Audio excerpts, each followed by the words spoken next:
আসসালামু আলাইকুম গাইস।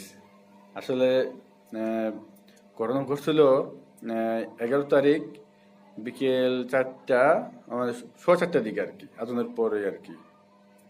তো আসলে কি, সামান্য টাকার জন্য কিছু অফিসে মিষ্টি খাওয়াবো, মানে আমার জয়েন্ট ওখানে আর কি।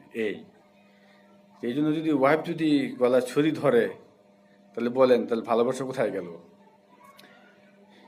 আমার জায়গায় যদি আরো ফ্যামিলিতে এরকম ঘটে, তাহলে এটাকে কি বলবেন বলেন? হ্যাঁ, সেখানে কিন্তু স্যালারি কম না, 40,000 টাকা স্যালারি।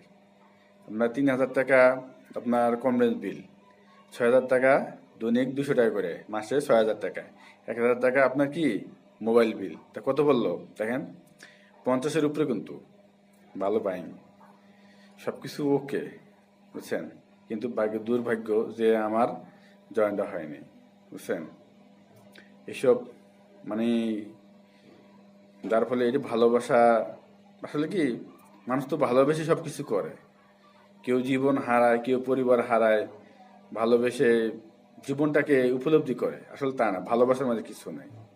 ভালোবাসা হচ্ছে আহ, সন্তানের প্রতি, ছেলে সন্তানের প্রতি। আমি মনে করি বর্তমান সমাজে বড়দের প্রতি ভালোবাসা না দেখানোই ভালো। নাইলে সামান্যের জন্য, সামান্য টাকার জন্য বউ গলায় ছুরি ধরে, বুঝছেন। আসলে